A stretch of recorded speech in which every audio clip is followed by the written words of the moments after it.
সুপ্রিয় শিক্ষার্থী, তোমাদের সবাইকে স্বাগতম। ইতিহাস ও সামাজিক বিজ্ঞান ষষ্ঠ শ্রেণীর শিক্ষার্থী নির্দেশিকার আগামীকালকের প্রশ্নপত্রে এ পর্যায়ে আমরা দেখে নিব যে আমাদের প্রশ্নে কি কি দেওয়া আছে। তো সম্পূর্ণ ভিডিওটি মনোযোগ সহকারে দেখতে থাকো, তাহলে সম্পূর্ণ তথ্য পেয়ে যাবে।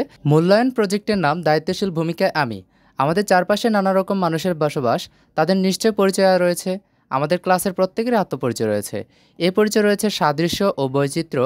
আমরা মূল্যায়ন প্রথম কাজটিতে জোড়ায় সহপাঠীদের আত্মপরিচয় অনুসন্ধান করব। এরপর অতীত ও বর্তমান সময়ের মানুষের জীবন ও জীবিকা তুলনা করব। সেই সাথে ভৌগোলিক পরিবেশে মানুষের জীবন ও জীবিকা শনাক্ত করে তুলনা করব।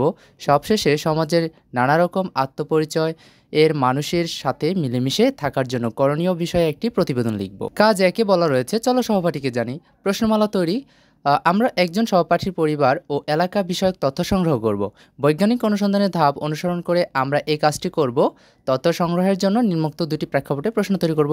প্রথম হচ্ছে ভৌগোলিক প্রেক্ষাপট, যেখানে আমার সহপাঠীর পরিবার ও এলাকা যে ভূপ্রাকৃতির বৈশিষ্ট্যে অবস্থিত তা বিবেচনা আত্মপরিচয়। আর পরেরটি হবে হচ্ছে সামাজিক ও সাংস্কৃতিক প্রেক্ষাপট, যেখানে আমার সহপাঠীর পরিবারের মানুষের ভাষা, সংস্কৃতি, পোশাক, রীতিনীতি, পেশা ইত্যাদি সম্পর্কিত হবে। এরপর প্রশ্নটি খাতায় বা উত্তরপত্রে লিখব।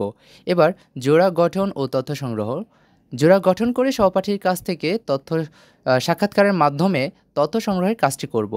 আমরা একে অন্যের কাছ থেকে তথ্য সংগ্রহ করব। প্রত্যেক সাক্ষাৎকারে 20 মিনিট সময় নেব, ফলে দুটি সাক্ষাৎকারে 40 মিনিটের মধ্যে শেষ করব। এজন্য আমরা সহপাঠীর কাছ থেকে অনুমতি নিব। শেষ করার পর নিচের সতীর্থ মূল্যায়নের রুবিক্সটি খাতায় লিখে পূরণ করব। তথ্য সাজাই। প্রাপ্ত তথ্যকে বিশ্লেষণ করে ওপরের তথ্য উল্লেখিত দুটি প্রেক্ষাপটে সহপাঠীর আত্মপরিচয়ের বিবরণ লিখি। আর সতীর্থ মূল্যায়ন হবে। পুরো কাজটি শেষে আমরা সহপাঠীর কাজের মূল্যায়ন করব। এজন্য নিচের ছকটি আমরা খাতায় তুলে কাজটি করব। উত্তর আমরা শীঘ্রই তোমাদের জানিয়ে দেব।